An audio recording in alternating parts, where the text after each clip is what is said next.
ሰላም ሰላም፣ ጤና ይስጥልን ውድ የጋት ሚዲያ ቤተሰቦች እንደያላችሁበት ሀገር የሰዓት አቆጣጠር እንደምን አላችሁ? እንደምን ቆያችሁ?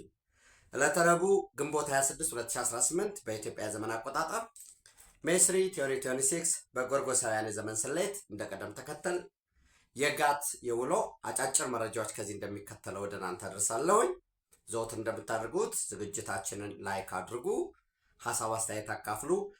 ባላችሁ የግንኙነት አውታር ለወዳጅ ቤተሰቦቻችሁ እንደ አንድ የሀሳብ መነሻ ሆኖ ያገለግል ዘንድ ሸር አድርጉላቸው። የጋት ሚዲያ ሜምበር ሁኑ። ጋት ሚዲያን በሱፐር ቻት በሱፐር ታንክስ ደግፉ። እየደግፋችሁ ስለሆነ እጅግ የከበረ ምስጋና ይድረሳችሁ። ከምንም በላይ ዝግጅቱን ስለምትከታተሉ ሀሳብ አስተያየት በመስጠት የበለጠ በሚስተካከልበት መንገድ ላይ ዙሪያ ላይ ሀሳብ ስለምታዋጡ እጅግ የከበረ ምስጋና ይድረሳችሁ።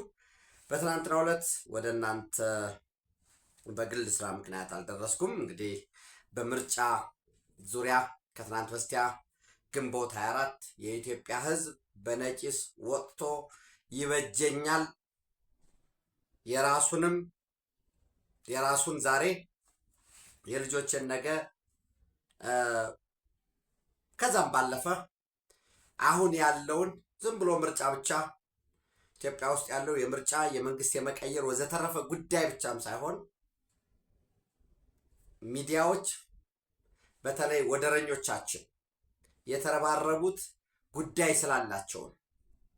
ይህንን በዚህ በቀጠናው ኢትዮጵያ ያላትን አስፓይሬሽን እጥር ምጥን ባለመልኩ ኢትዮጵያ የቀይ ባህር ወሰን ተጋሪ መሆን ፍላጎቷን ያላትን የገጸ ምድርና የከርሰ ምድር ሀብቶች ተጠቅሞ ህዝቦቿን ከድህነት የማውጣትና በምስራቅ አፍሪካ ወሳኝ መንግስት አንከር ስቴት የመሆን ህልሟን፣ ሶስተኛ ጠንካራ ከሀገራዊም ያለፈ ልክ ግዙፍ አየር መንገድ እንዳለን ሁሉ ድንበር ዘለል የሆኑ ተቋማቶቻችን የአሁኑን የህዝብ ፍላጎት፣ የአሁኑን የመንግስት ፍላጎት፣ የአሁኑን የፓርቲ ፍላጎት ብቻ ሳይሆን የመጪውን ትውልድ የሚያገለግሉ የሚሻገሩ ኢትዮጵያንም የሚያሻግሩ ጠንካራ ተቋማት፣ የምርጫ ተቋማት፣ የንግድ ተቋማት፣ የልማት ተቋማት የመገንባት እነዚህም እና በዓለም መድረክ ኢትዮጵያና ኢትዮጵያውያን በአግባቡ የሚወከሉበት ጎረቤት ተኮር በሆነው ዲፕሎማሲያችን ኢትዮጵያውያን በዓለም አደባባይ ሁሉ በየሄዱበት ሁሉ በተለያየ አግባብ ወደ ውጭም ቢሄዱ ክብራቸው፣ ልዕልናቸው፣ የዜግነት መብታቸው በሚጠበቅበት ሁኔታ ላይ የሚወክላቸውን መንግስት የማቆም ጉዳይ ነው። በዚህ ረገድ የኢትዮጵያ ህዝብ የውጭ የሚዲያ ዘመቻ፣ የተለያየ ፕሮፓጋንዳ፣ የስነ ልቦና ጦርነትን፣ የውስጥ መሰናክሎችን ምርጫ የመረጥክ እንደሆነ እንገድልሃለን፣ ምርጫ ለማድረግ መንቀሳቀስ ስለማይቻል መንገድ ዘግተናል፣ በአንዳንድ ከተሞች ዙሪያም ደግሞ በሰርጎ ገቦችም እንዲሁም ከተማ ዙሪያ ላይ እየተኮሱ ይህን ሁሉ ተቋቁሞ በነቂስ ወጥቶ በሌሊት ጀምሮ እስከ ምሽት 6 ሰዓት ከዚያም ባለፈበት ሁኔታ ድምፁን ሰጥቷል። ደጋግመን እንደምንለው የኢትዮጵያ ሁኔታ ወይም የኢትዮጵያ ህዝብ ፍላጎት ኦቨርናይት በአንድ ምርጫ ያልቃል ማለት አይደለም። ገና ቀጣይ የቤት ስራዎች አሉ። መንግስታዊ መዋቅሮቻችን፣ ምክር ቤቶቻችን የዜጎችን ድምፅ የሚወክሉ መሆን መቻል አለባቸው። ለዛ መንግስት በእርግጠኝነት ሰፋፊ እርምጃዎች ኢንተርቬንሽን ይወስዳል ብዬ ተስፋ አደርጋለሁ። ይወስዳል። በዚህ ረገድ የኢትዮጵያ ህዝብ ጽኑ ከሆነ በነቂስ ከወጣ ሌሎች ማድረግ የሚችሉት የህዝቡን ስሜትና ፍላጎት ማክበር ብቻ ነው። ለዛ ነው የእንግሊዝ ኤምባሲ፣ የአውሮፓ ህብረት እንግዲህ ሆፕፉሊ ማምሻውን ዛሬ የአሜሪካ ኤምባሲ መግለጫ ያወጣል ብዬ አምናለሁኝ። እንኳን ደስ አላችሁ በማለት የኢትዮጵያ ምርጫ ቦርድ የወሰደውን ቁርጠኝነት በተለይ በምርጫው የቴክኖሎጂ ልማት ይሄ ምርጫ ኤሌክሽን አፕ ዝም ብሎ ኤሌክሽን አፕሊኬሽን ብቻ አይደለም፣ ባዮሜትሪክስ አለ ከዛ ጀርባ። እኔ በፋይዳ ስመርጥ የባዮሜትሪክስ ዳታ አለው። ሪፕሊኬሽን ሁለተኛ ሶስተኛ ማውጣት አይቻልም። ይሄ ያለቀለት ነው ወይ የአፕሊኬሽን? ኖ። ለአፍሪካ እህት ወንድሞቻችን ለሌሎች ሀገራት ሊሰፋ የሚገባ አፕሊኬሽን ነው። ከኢትዮ ቴሌኮም ጋር በትብብር የተዘጋጀው የምርጫ አፕሊኬሽን ማይ ኤሌክሽን አፕ። ይህንን የአፍሪካ ህብረት የምርጫ ታዛቢዎች ቡድን፣ የኢጋድ የምርጫ ታዛቢዎች ቡድን አድንቋል። የአውሮፓ ህብረት የግንቦት 24 ቀን 2018 ዓ.ም የተካሄደውን 7ኛውን የኢትዮጵያ ጠቅላላ ሀገራዊ የምርጫ ቀን አስመልክቶ የተሰጠ የጋራ መግለጫ በማለት በኢትዮጵያ የአውሮፓ ህብረት ልዑክ ጽህፈት ቤት የአውሮፓ ህብረት አባል ሀገራት ከሆኑት ኦስትሪያ፣ ቤልጅየም፣ ቡልጋሪያ፣ ቼክ ሪፐብሊክ፣ ዴንማርክ፣ ፊንላንድ፣ ፈረንሳይ፣ ጀርመን፣ ግሪክ፣ ሃንጋሪ፣ አየርላንድ፣ ጣሊያን፣ ሉክሰምበርግ፣ ማልታ፣ ኔዘርላንድስ፣ ፖላንድ፣ ፖርቱጋል፣ ሮማኒያ፣ ስሎቫኪያ፣ ስሎቬኒያ፣ ስፔን እና ስዊድን ኤምባሲዎች ጋር በመተባበር ይህን መግለጫ አውጥተዋል ይላል። በኢትዮጵያ የካናዳ፣ የኖርዌይ እና የስዊዘርላንድ ኤምባሲዎችም የዚህ መግለጫ አካል ናቸው ይልና ግንቦት 24 ቀን 2018 ዓ.ም በኢትዮጵያ ፌዴራላዊ ዲሞክራሲያዊ ሪፐብሊክ 7ኛው አጠቃላይ ምርጫ መካሄዱን እንቀበላለን። የኢትዮጵያ ብሔራዊ ምርጫ ቦርድ ኤንኢቢኢ የምርጫ ሰራተኞች፣ የፖለቲካ ፓርቲዎች፣ እጩዎችና የሲቪል ማህበረሰብ አካላት ለምርጫው ስኬት ያደረጉትን አስተዋጽኦ እናደንቃል። የአፍሪካ ህብረት ኤዩና የምስራቅ አፍሪካ የልማት በይነ መንግስታት ተቋም ኢጋድ እንደ ዓለም አቀፍ ታዛቢዎች ያላቸውን አስፈላጊ ሚና እንገነዘባለን። ሪፖርቶቻቸውን በጉጉት እንጠብቃለን። 2 ሪፖርት አለ። የኢጋድ የምርጫ ታዛቢዎች ቡድንም የአፍሪካ ህብረትም የመጀመሪያ ዙር ፕሪሊሚነሪ ሪፖርት ሰጥተዋል። በዚያ ሪፖርት የአፍሪካ ህብረትን በመወከል የአፍሪካ ህብረት የምርጫ ታዛቢዎች መሪ የሆኑት የቀድሞ የኬንያ ፕሬዚደንት ኡሁሩ ኬንያታ ኢትዮጵያውያን እና መንግስታችሁ ልትኮሩ ይገባል ብለው ነው የጀመሩት። ኢትዮጵያ በቅኝ ግዛት ያልተገዛች ሀገር ነች። ለሌሎች እህት ወንድሞቿ የዲሞክራሲ ፈለግን የዲሞክራሲ መስመርን የማስተማር አቅም አላት ብለው አስቀድሜ ያልኳችሁን ምርጫ ወይም ማይ ኤሌክሽን አፕን ጨምረው አድንቀው በተዘዋወርንበት ሁኔታ ያ ህዝቡ በነቂስ መውጣቱን በምርጫው ሂደት በመምረጥ ሂደት ያለውን እንዴት መምረጥ እንዳለባቸው ሲሰጥ የነበረውን ትምህርት ዜጎች እንዴት ድምፅ ሲሰጡ እንደነበረ አስቀድሞ ደግሞ የተወሰኑ የፖለቲካ ፓርቲዎች ጋራ በመሄድ ጽህፈት ቤታቸው ድረስ በመሄድ ያጋጠማቸውን በምርጫው ሂደት ያጋጠማቸውን መሰናክል ካለ ምን ድጋፍ እንደሚፈልጉ ጠይቀናል። ይሄ ለሌሎች የአፍሪካ ሀገራት መማሪያ ሊሆን ይገባል።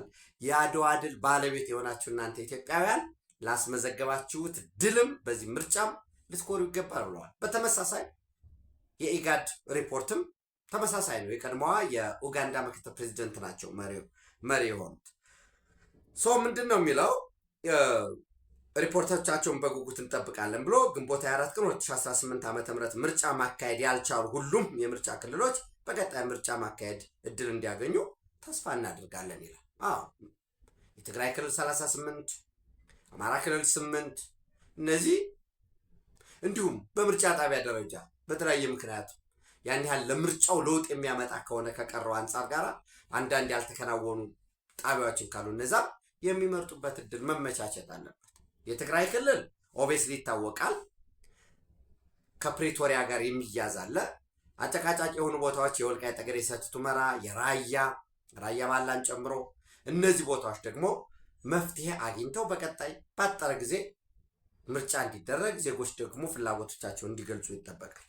ይሄ የዚህ መግለጫ ሞሮለስ ተመሳሳይ ነው። የእንግሊዝ ኤምባሲ ያወጣውም በተመሳሳይ ነው።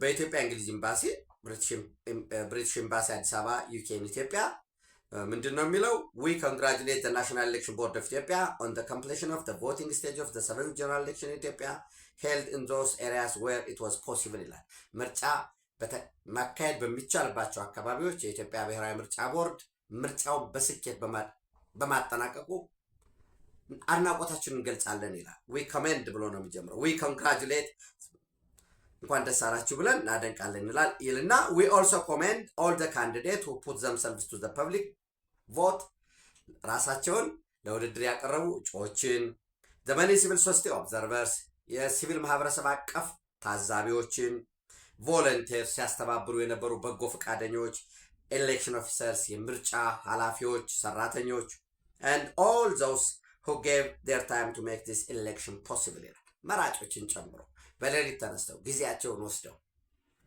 የትኛውንም የግራና ቀኝ ጉትቻ ሳይሰሙ ወደ ምርጫ በመሄዳቸው እሱ እናደንቃለን ብሎ we welcome the AU and IGAD's organization of monitoring missions. We look forward to reading their reports once the observation of the remaining stages of the process concludes ይላል። so የዚህ ሁሉ የድል ባለቤት ማንም አይደለም፣ የኢትዮጵያ ህዝብ ነው። የኢትዮጵያ ህዝብ በነቂስ ሲወጣ በር ዝግ ነው። የህዝቡ ተርኖቨሩ ይታያል። እንኳን ደስ አለን፣ እንኳን ደስ አላችሁ ማለት ፈልጋለሁ። እንግዲህ በስድስተኛው ጠቅላላ ሀገራዊ ምርጫ እንደምታስታውሱት ወደ 38.9 ሚሊዮን ገደማ ነበር የተመዘገበው። አሁን በሰባተኛው ሀገራዊ ምርጫ ኦልሞስት የኬንያ ሙሉ ህዝብ ማለት ነው 54 ሚሊዮን ፕላስ ነው የተመዘገበው።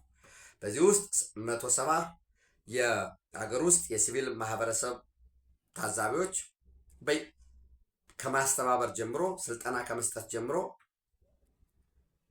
በእለቱም በምርጫው እንዴት መምረጥ እንዳለባቸው ለምክር ቤት የምትመርጡት ይሄን ነው የሚመረጠው፣ ይሄን ያህል ቁጥር ነው ካለው ውስጥ ይሄን ያህል ምረጡ፣ የምትፈልጉትን ኤክስ ወይም ራይት አድርጉ እያሉ ለህዝብ ተወካዮች ምክር ቤት እንደዚህ ነው፣ ይሄኛውን እንደ አይነት ወረቀት ሰጣቸዋል፣ ይሄን ብዛት አስገባል የነበረ ሰው። አንዳንዶቹ በምርጫው ተሳትፈዋል። አንዳንድ ፓርቲዎች ያው በተለይ ትብብር የሚባሉት እዛ ውስጥ ያሉት በምርጫው ተሳተፉ።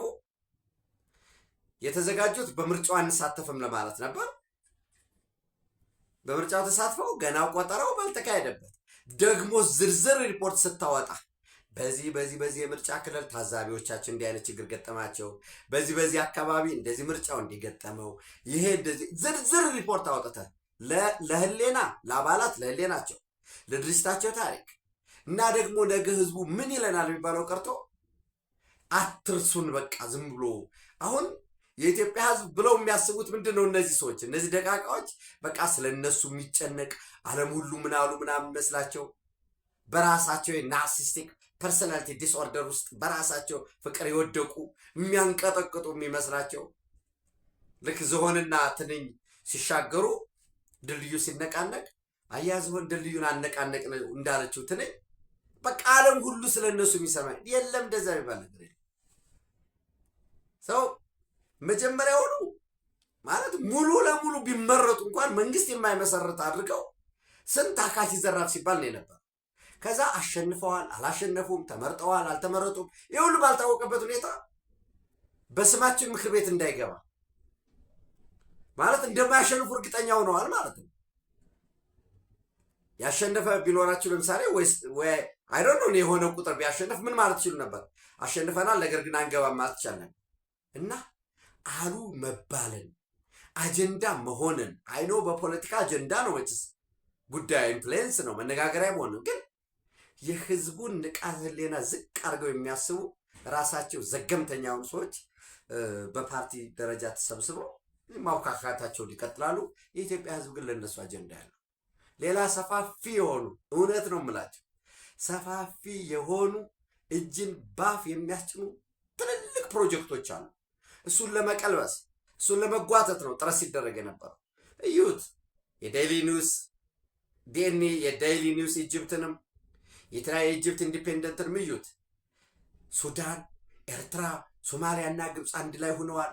አሁን ኢትዮጵያ ወደ ቀይ ባህር ብቻ እንዳደርስ ሳይሆን በናይል ላይም ምንም አይነት ተጽዕኖ እንዳይኖራት የማፈን ስራ እየሰራ ነው ወዘተረፈ የሚል ዘገባ እየወጣ ሰው ከምርጫው ከዚህ መንግስታችንን ከመምረጥ ምክር ቤት አባላትን ከማስገባት ከዚህ በዘለለ ነው ጉዳዩ አሁን ያለው እና በዚህ ሐሳብ ማዋጣት ነው የሚጠበቀው።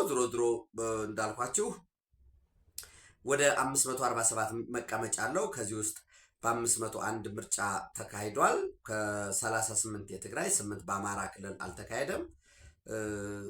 አይ ቲንክ በቀጣይ በምክር ቤት ላይ በየደረጃው ባለው ከምክር ቤቱነቱ ባለፈ በየደረጃው ባለው በአስፈጻሚ ደረጃ በዞንም በወረዳም በቀበሌ ደረጃም በክልልም ተፎካካሪ ፓርቲዎች ድርሻ እንዲኖራቸው ተስፋ ይደረጋል። ያም ብቻም አይደለም ዝም ብሎ አትርሱኝ ያሙቁልኝ ጉዳይ ሳይሆን ነገሮች መሆን ያለባቸው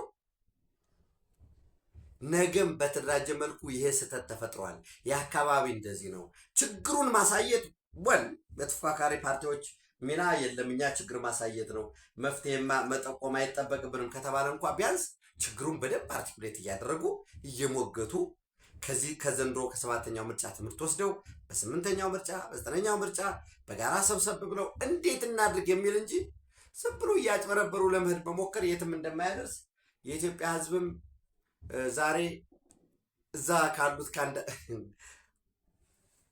የተሻለ ግንዛቤ የተሻለ ንቃተ ህሊና እንዳለው ማየት ያስፈልጋልና ይህን ካልኳችሁ በኋላ እንግዲህ ምርጫውን በተመለከተ የአሜሪካ የሚኔሶታ ሴናተር የሆነችው የሚኔሶታን በመወከል በአሜሪካ ሴኔት ውስጥ ተወካይ የሆነችው ኢልሃን ኦማር መቼስ ያወጣችውን ትዊተር ላይ አይታችኋል። ያን የምርጫው ቃል ዓላማዋ ኢልሃን ኦማር ሚኔሶታ ያሉ የኢትዮጵያ ኮሚኒቲ ድምፅ እንዲሰጣት ነው።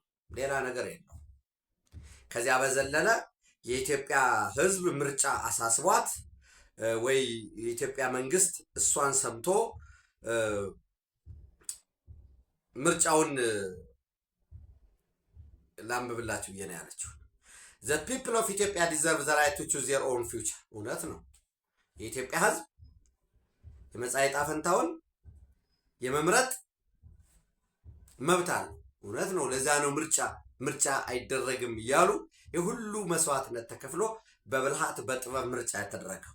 አፍተር years of violence and suffering ከረጅም ጊዜ በኋላ ግጭትና ፈተና በኋላ ብለን እንውሰደው they deserve peace። እውነት ነው። ሰላም ይገባቸዋል፣ ይገባናል። እውነት ነው። peace, justice and respect for their sovereignty voice ትልና the Ethiopian government must guarantee free and fair elections that reflect the will of the people። የኢትዮጵያ መንግስት ነፃና ፍትሃዊ የሆነ ምርጫ ሊያረጋግጥ ይገባል፣ ግዴታ ነው አለች። እና ለዚህ እኛ የኢትዮጵያውያን መልስ መስጠት ሳይጠበቅብን በፊት አሜሪካዊ ስለሆነች ትውልደ ሶማሊያዊት ብትሆንም ቲቦር ናጂ የምታውቋቸው ናቸው። ቲቦር ናጂ በኢትዮጵያ የአሜሪካ አምባሳደር የነበሩ የአፍሪካ ውጭ ጉዳይ ሚኒስትር በአሜሪካ ውጭ ጉዳይ ሚኒስትር የአፍሪካ ረዳት ዳይሬክተር ሆነው የሰሩ የአፍሪካ ጉዳዮች ረዳት ዳይሬክተር ሆነው የሰሩ ናቸውና በሌሎች አፍሪካ ሀገራትም አምባሳደር ሆነው ሰርተዋል። በልዩ ልዩ በተለይ በአፍሪካ በቀይ ባህር ቀጠና ሰፋፊ ምክረ ሀሳቦችን ጽሁፎችን በመስራት ታወቃሉ። አሁን የሪሰርች ፈርም ውስጥ ነው ያሉት እና ምንድነው ያሏት ሶዱ ዘ ፒፕል ኦፍ ሶማሊያ በተመሳሳይ የሶማሊያ ህዝብ ይሄ ያስፈልገዋል። how about advocating of their behave with ሞቃዲሾ ቬነል ለገንዘብ ሲሉ ለስልጣን ሲሉ ህዝባቸውን ከመሸጥ ለብጥብጥ ከመዳረግ የማይመለሱ እነዚህ ቬናል የሚባሉት for their behave with ሞቃዲሾስ ቬናል ኮራፕት ዘራፊ ሙሰኞች ineffective political elites ብለው ይሄንን ሰጥቷል። እና አንዳንዴ በማያገባቸው ገብተው ዘለው ጥልቅ የሚለዋል። ኢልሃን ኦማር እናስታውሳለን። ኢትዮጵያ የቀይ ባህር በፍጹም አይገባትም፣ ከሶማሊላንድ የተደረገው ስምምነትም የሶማሊያን የግዛት አንድነትና ሉዓላዊነት የጣሰ ነው በማለት ማለት ትውልደ ሶማሊያዊት ነች። አድንቀናል። እኔ ፐርሰናሊ ከዚህ በፊት ታስታውሳላችሁ በውጭ ሀገራት የምትኖሩ ኢትዮጵያውያን ትውልደ ኢትዮጵያውያን ስለ ኢትዮጵያ አብዝታችሁ መቆርቆራችሁ መጨነቃችሁ ጥሩ ነው። ነብር ዥንጉርጉርነቱን ኢትዮጵያዊ ማንነቱን ቀለሙን መልኩን አለመርሳቱም ጥሩ ጉዳይ ሆኖ እያለ ግን ባላችሁበት ሀገር ውስጥም ተጽዕኖ ፈጣሪ ሁኑ። ከታች ጀምሮ ከካውንቲ ጀምሮ እስከ ሴናተር ሆኑ። ይህንን እኛ እንናፍቃለን። ኢትዮጵያውያንን በዓለም አቀፍ መድረኮች ማየት እንፈልጋለን። ዘንድ በዓለም አቀፍ መድረክ ስትወጡ ደግሞ ዓለም ይታዘባችኋል። ነውር ነው። በጀት አትስጡ፣ ለኢትዮጵያን አትደጉሙ፣ እንደዚህ አድርጉ አትበሉ። የትኛው ዓለም ነው እንደዚያ የሚለው? የእስራኤልን ጉዳይ ብትወስዱ እኮ እንደ እስራኤል ዲቫይድድ ፖለቲካል ዩኒቲ የለም። እስራኤል የሚባል ሀገር ሲመጣ ግን አንድ ናቸው። ህንድን ውሰዱ፣ የተለያየ አመለካከት በእምነትም በፖለቲካም አላቸው። ስለ ህንድ ግን አብረው ነው የሚቆሙ። ኤርትራውያንን ውሰዱ፣ ኤርትራውያን በኢሳያስ አፈወርቂ ደስተኛ አይደሉ። ነገር ግን ምን ይላሉ? ኢሳያስ አፈወርቂ እድሜው ይህን ያህል ነው፣ የፈለገው ቢቆይ 20 ዓመት ነው። ኤርትራ ግን ይላሉ መስዋዕትነት የተከፈለባት ረዥም ዘላለም የምትኖር ሀገር ነች። ለዛ ነው በጀት አይደገፍ ምናምን እንዲያይደረግ የሚል ማለት ባንዳነትን በልክ አድርጉት። እናንተ አንደኛ ነገር እናንተ በጀት ድጋፍ አይሰጥ ስላላችሁ እነዚህ ሀገራት ለኢትዮጵያ በጀት ድጋፍ ከመስጠት አይቆሙም። ለምን? ናሽናል ኢንተረስት ብሔራዊ ጥቅም የሚባል ስላላቸው ነው። የሆነ ነገር ሲደግፍ የሆነ ነገር ፈልጎ ነው። ፒውርሊ ደግሞ በዚህ ዘመን ደግሞ ትራንዛክሽናል ሆኗል። ሶኔ ኢትዮጵያውያን የምንፈልገው አሜሪካ እየኖረ ካሊፎርኒያ እየኖረ የሚነቃው የሚተኛው ደንበጫና ተርጫ ሳይሆን እዛው ባለው ሀገር ላይ ያለውን የፖለቲካ ትምህርት እንዲያስተምሩ። አምስተርዳም የሚኖር ሰው የአምስተርዳም ምርጫ እንዴት ኦፕሬት እንደሚያደርግ እንዲያስተምረን ነው የምንፈልገው። ሰላም እንዴት ነህ እኛ ጋር እንዲሆን ወዘተረፈ እያለ የማይረባ ውሸቱን እንዲደነቅርብን አንፈልግም። ካምፓላ ኡጋንዳ ቁጭ ብሎ የኡጋንዳ ፕሬዝዳንት መቼ ስልጣን እንደያዙ በዛ ጥገኝነት ውስጥ እየኖረ ከ30 ዓመት በላይ ቁጭ ብሎ ይሄ ነው እና የሀገሩ እንዴት ነው ኦፕሬት የሚያደርገው?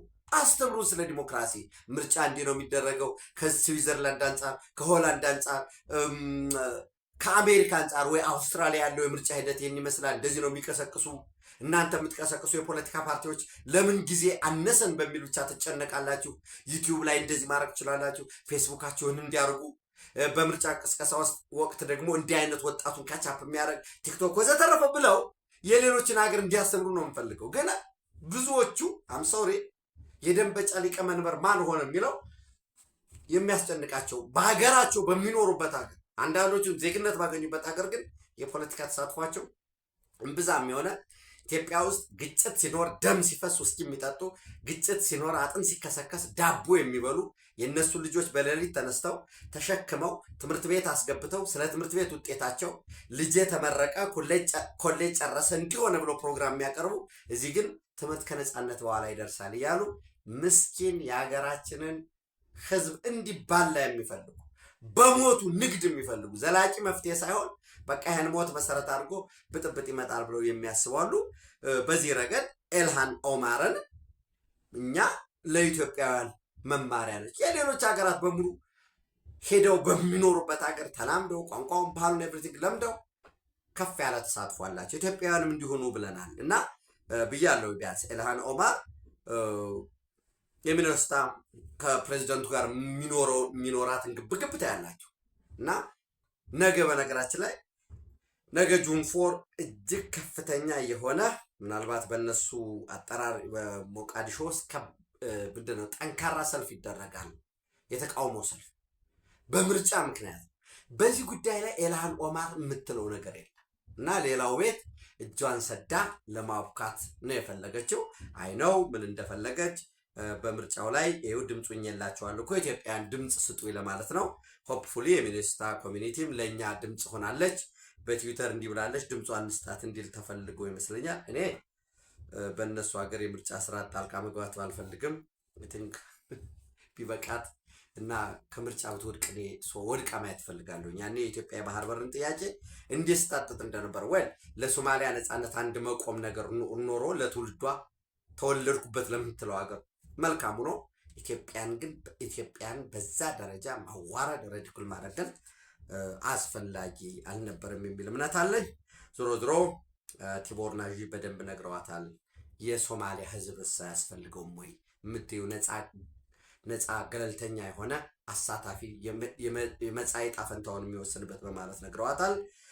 ይሄ ሞቃዲሾ ዘራፊ የሆነ ኮረፕትድ የሆነ ለገንዘብ ሁሉንም ነገር የሚሸጥ የማይታመን ዲስኦነስት የሆነ እና በምንም ረገድ ለስልጣን ለገንዘብ ለጥቅም ሲባል የትኛውን ኢሞራል የሆነ አክት ማድረግ የሚችል ቬናል የሚባለው ኮራፕት ኤንድ ኢንፌክቲቭ ፖለቲካል ኤሊትስ በማለት ነግረዋታል ማለት ነው። በዚህ ረገድ በነገራችን ላይ ሶማሊያ ከዚህ ከምርጫም ባለፈ የሶማሌላንድ ጉዳይ ሞሮለስ በእስራኤል በኩል እውቅና አግኝቷል። ከአሜሪካ ቀጥታ እውቅና እንዲገኝ አይጠበቅም። ነገር ግን በሶማሌላንድ ጉዳይ ሶማሌላንድን የተመለከተ ሰፓሬት ሪፖርት ቀርቦለታል። ሞሮለስ ለምንድን ነው ላንብብላችሁ። አይ ቲንክ ይህንን ሪፖርት ቱ ኮንግረስ ኦን ፖቴንሻል ኤሪያስ ፎር ኢምፕሩቭድ ስቴትስ ኢንጌጅመንት ዊዝ ሶማሌላንድ የዩናይትድ ስቴትስ ኢንጌጅመንት ከሶማሌላንድ ጋር ሊኖራት በሚችለው ግንኙነት በተመለከተ ኮንግረሱ ሪፖርት ይቅረብልኛል። በዚህ መሰረት የጸጥታ ትብብር አንድ ሴኪሪቲ ኮኦፕሬሽን በተመለከተ ሶማሌላንድ በባብ መንደብ መግቢያ ላይ ያለች የገልፍ ኦፍ ኤደን ያለ ኢንዲያን ኦሽንና ቀይ ባህርን የምታገናኝ ወሳኝ በሆነው ባብ መንደብ መግቢያ ላይ ያለች የየመን የሐውቲ አማጽያንን ጫና ለመፍጠር ለመቅጣት በሚያስችል የበርበራ ኤርፖርት እና የበርበራ ፖርት እና በተመሳሳይ የበርበራ ኤርፖርት የበርበራ አውሮፕላን ማረፊያና የበርበራ ወደብ ያለው ወሳኝ ነች በሚል ያስቀምጣል። ምናልባት ዘ ሆርን ኦፍ አፍሪካ ሴኩሪቲ ኤንቫይሮንመንት ሪሜንስ ኮምፕሌክስ ዊዝ ኦንጎይንግ ቫዮለንት extremist threats and regional disputes. Somaliland's strategic location near Yemen and the Bab al-Mandab Strait position it as a potential partner on shared security interest, including freedom of commercial and military navigation from the Red Sea to the Indian Ocean. It also geographically positioned to potentially assist with efforts to monitor and counter violent extremist organization, particularly connection between Houthi terrorists and Al-Shabaab, Al-Qaeda largest ዌልዚየስት አፊሌት ብሎ ያስቀምጣል። ከዛ ባለፈ ደግሞ አፍሪኮምም ሬጉላር የሆነ ኦፕሬሽን ኢንጌጅመንት እንዳለው ይገልጻል። ሁለተኛው ዲፕሎማሲያዊ ግንኙነትን በተመለከተ ኤምባሲ ሞቃዲሾ ላይ ያለው ኤምባሲ ወደ ሃርጌሳ በመሄድ ግንኙነት እየፈጠረ እንደሆነ ያስቀምጣል። ዘንድ ትሬድ ኤንድ ኢንቨስትመንት ንግድና ኢንቨስትመንትን በተመለከተ አብሮ መስራት እንደሚቻል በተለይ በባንክ በንግድ በማዕድን ዘርፉ መስራት ይቻላል እና የሶማሊላንድ ኦቶሪቲዎችም ለትብብር ዝግጁ ናቸው ብሎ ያስቀምጣል። ነገር ግን እዚህ ሪፖርት ላይ አሁንም የአሜሪካ መንግስት ሶማሌላንድ በነገራችን ላይ እዚህ ላይ የበርበራ ወደብ የበለጠ ኢንቨስትመንት ቢደረግበት ላንድ ሎክድ ለሆነችው ኢትዮጵያ እድል ይሰጣል ብሎ ያስቀምጣል። ትሬድ ኤንድ ኢንቨስትመንት ይልና ምን ይላል መሰላችሁ? the ongoing development of the Berbera airport and seaports into a trade and transportation hub for Somaliland and a landlocked Ethiopia could create increased opportunity for US investment infrastructure, exports and other commercial opportunities. However, regional security concerns and the dispute over Somaliland's status, including its refusal to cooperate with national authorities, present challenge for investment, banking and trade ብሎ ያስቀምጣል። እዚህ ሂደት ላይ ምንድን ነው የሚለው? የአሜሪካ መንግስት አሁንም ቢሆን ሶማሌላንድ የሶማሊያ ግዛት ነች ብዬ ነው ማምን ይላል እና ይህን ተከትሎ አንዳንድ የሶማሊያ የፌዴራል መንግስቱ አክቲቪስቶች ይሄው ሶማሌላንድ እኮ እንዲሆነች ወዘተረፈ በሚል የሚያስቀምጡታል። ይህንን በተመለከተ ለምሳሌ ሶማሌላንድ እና ኮሶቮን ተመሳሳይ አድርጋችሁ ከወሰዳችሁ ኮሶቮም ከመገንጠሏ አገር ከመሆኗ እውቅና ከማግኘቷ በፊት በአሜሪካ ነች በ1998 ጀመረና 2000 ላይ አይደለ ኦፕሬሽኑ የነበረው በ2008 አሜሪካ ነች እውቅና የሰጠቻት ዩኤስ ሪኮግኒሽን የሰጠ። ከዛ በፊት ስለ ኮሶቮ ሰፓሬት ሪፖርት ይቀርብ ነበር ለኮንግረሱ። በተመሳሳይ ሰፓሬት ዩኤስ ሪፖርት ቀረበ ማለት ነው ለሶማሌላንድ። አሜሪካ ከኮሶቮ ጋራ ዳይሬክት ዩኤስ ኢንጌጅመንት ነበር። ተመሳሳይ ከሶማሌላንድ ጋራ ዳይሬክት ዩኤስ ኢንጌጅመንት አለ ማለት ነው። ሴኩሪቲ ኮኦፕሬሽን ይሄው ከመገንጠሏ በፊት ከኮሶቮ ጋርም ነበረ። በተመሳሳይ ከሶማሊላንድ ጋር ራይት ብላችሁ መውሰድ ትችላላችሁ። ኮሶቮ በጣም አይዲያል የሆነ ስትራቴጂክ ሎኬሽን ነው ያለው። በተመሳሳይ ሶማሊላንድ ስትራቴጂክ ሎኬሽኑ አይዲያል ነው። ትሬድ ኤንድ ኢንቨስትመንት አናሊሲስ ሰፓሬት ለሶማሊላንድ ይኸው አሁን እየተሰራ ነው። ባነበብኩላችሁ መሰረት ለኮሶቮ የሚሰራ ነበር። ዲስትሪክት ኢንስቲትዩሽን ኮሶቮም ነበራት፣ ሶማሌላንድ አላት። ዘን ዩኤስ ፓክድ ኢንዲፔንደንስ ሶማሌላንድ አሁን ሰፖርት እያደረገች አይደለም ኢንዲፔንደንሷን ሉዓላዊነቷን። ነገር ግን ምልክቶች አሉ። ያኔ እስራኤል ለሶማሊላንድ እውቅና መስጠቷን ተከትሎ በጸጥታው ምክር ቤት ሲቀርብ የሀገራትን ግንኙነት በተመለከተ ምን ማድረግ አለባቸው የሚለውን የዩናይትድ ኔሽንስ ሴኩሪቲ ካውንስል ሌክቸር ማድረግ አይችልም። ይጠቅመኛል ካለ መብት መስጠት እውቅና መስጠት ይቻላል። እኛ ግን ስቲል የመስጠት ፍላጎት የለንም ተብሎ ያንም የተጠቀሰ ነው። ዞሮ ዞሮ ዩኤስ ፓክድ ኢንዲፔንደንስ እዚህ ላይ ሶማሊላንድ ላይ ኤክስ ነው፣ ኮሶቮ ላይ ራይት ነው። ዩኤስ ሪኮግኒሽን ስቲል ለሶማሊላንድ አልተሰጠም፣ ለኮሶቮ ግን ተሰጥቷል። ሶ ምንድን ነው ሲባል ወደፊት እውቅና የማግኘት እድል ይኖራል ማለት ነው። በዚሁ አጋጣሚ በነገራችን ላይ አሜሪካ አፍሪካ ውስጥ ወደ 54 ሀገራት አሉ። ከነዚህ 54 ሀገራት ውስጥ ቪዛ ፕሮሰስ የሚደረግባቸውን ሀገራት ከ50 ሀገራት ወደ 20 የተቀነሰበት ሁኔታ አለ። ከነዚህ ውስጥ አይ ቲንክ የእንትን የሚመለስ ይመስለኛል ብዬ ላስቀምጥ። እዚህ ዝርዝር ውስጥ 20ዎቹ ውስጥ ግብፅ የለችም። ነገር ግን ለግብፅ ቪዛ ፕሮሰስ ማድረግ የሚፈቀድ ይመስለኛል። ከዛ ውጭ ግን አሁን 20 ከተለዩት ሀገራት ውስጥ ኮትዲቯር፣ ጋና፣ ኢትዮጵያ፣ ሳውዝ አፍሪካ፣ ጆሃንስበርግ ያለውም ኬፕታውን ያለውም የተፈቀደለት ነው። ሴኔጋል፣ ታንዛኒያ፣ ጅቡቲ፣ ኡጋንዳ፣ ሩዋንዳ፣ ዲሞክራቲክ ሪፐብሊክ ኦፍ ኮንጎ ዲአርሲ፣ ናይጄሪያ፣ ቶጎ፣ አንጎላ፣ ኢኳቶሪያል ጉኒያ፣ ላይቤሪያ፣ ኬንያ፣ ሞሪሸስ፣ ኬፕ ቨርዲ እና ካሜሩን እነዚህ የተለዩ ናቸው። እንግዲህ በቀጣይ 2-3 ሳምንት ውስጥ አናውንስ ይደረጋል። ሌሎች ሀገራት ግን ኢንክሉዲንግ ግብፅ፣ ሱዳን፣ እነ ኤርትራ፣ እነ ደቡብ ሱዳን እነዚህ ሀገራት ኤምባሲዎች አንደኛው ቁጥራቸው ይቀንሳል። በዛ የሚኖሩት ኤምባሲ ቁጥር ይቀንሳል። ስለዚህ ከፍ ያለ ቪዛ ፕሮሰስ የሚያደርግ ይህንን ሰርቪስ የሚሰጥ በእነዚህ በተጠቀሱት ሀገራት ላይ ከሌሎች ሀገራት የሚቀነስ ስታፍ ሽፍትም ይኖራል ማለት ነው።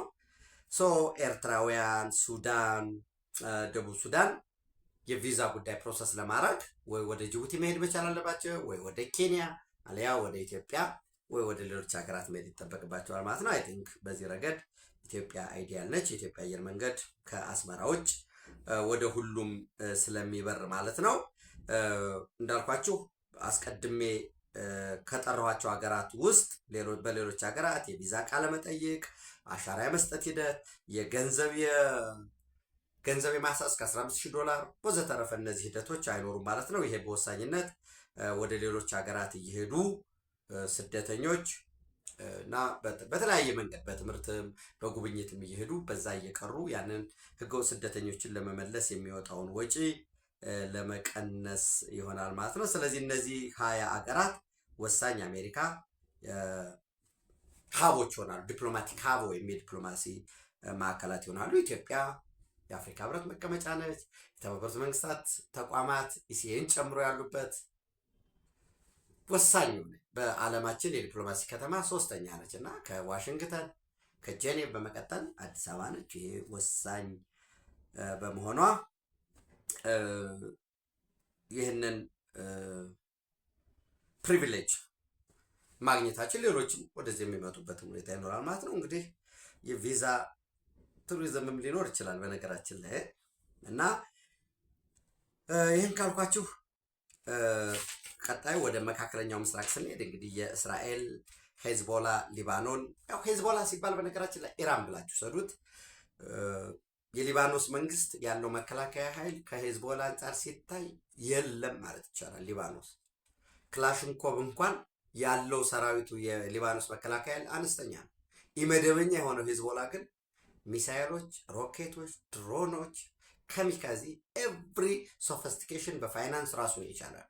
ያው ያኔ እስራኤል የሊባኖስን መከላከያ አሸንፋ ሊባኖስን በወረረችበት ወቅት እሱን ይከላከላል በማለት ዋና መደበኛ መከላከያውን ከማጠናከር ይልቅ ይህንን ኢመደበኛው ተጠናከረ።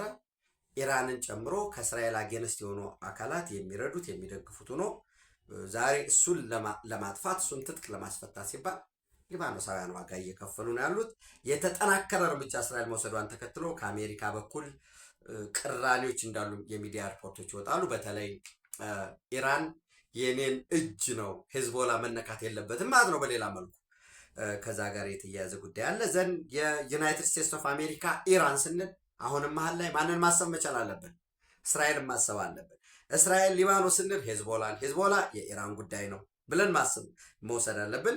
ዩኤስኤ ኢራን ካለ ደግሞ እስራኤል አለች። የእስራኤል ደግሞ የተቀመጠ ኢንተረስቶች አሉ።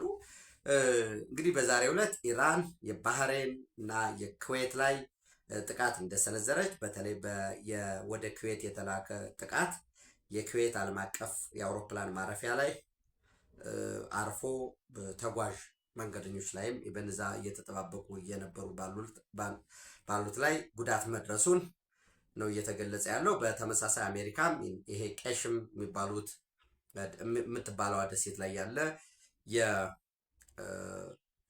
የሚሳኤል መተኮሻ ላውንቸሮችን እና የማዘዣ ማዕከላት በተለይ የዚህ የኮሚኒኬሽን ሴንተር ላይ ጥቃት መፈጸሟን እየተገለጸ ነው ያለው። የባህሬን መከላከያም ወደ በብዛት ዌቭ ኦፍ አታክ እየመጡ ያሉትን ድሮኖችን መጥቶ እንደጣለ 3 ባሊስቲክ ሚሳይልን እንዳከሸፈ፣ ኩዌትም በተመሳሳይ 2 የኢራን ሚሳይሎችን እንዳከሸፈች፣ አሜሪካ እንዳልኳቸው ደግሞ ኢራንስ ሚሊተሪ ግራውንድ የኢራን የጦር ቤዝ እና ኮንትሮል ስቴሽን ኦፍ ቄሽም ኢዝላንድ እሱም ጥቃት እንደፈጸመች እየወጣ ነው ያለው መረጃ። ከዚህ ባለፈ የሩሲያ ዩክሬን እና ሌሎች ደግሞ አጫጭር መረጃዎችን ከኢትዮጵያ የምርጫ ሪፖርቶች ጋር ተያይዞ በተለይ ሌሎች ሀገራት በነገራችን ላይ ኢጋድ በተመሳሳይ በኢትዮጵያ ያየነው የህዝብ ተሳትፎ በሌሎች ሀገራት አጋጥሞ ምንም እንዴት ሊያጋጥም ይችላል? 54 ሚሊዮን መራጭ ሊያስወጣ የሚችል አገር የለም። ለምሳሌ ኢትዮጵያ በህዝብ ብዛት ከናይጄሪያ በመቀጠል ነች እንላልና ያን ናይጄሪያ ምን ያህል ነው? እስቲ ቮተር ሬጅስትሬሽኑን ውሰዱት። ምን ያህል ተመዘገበ?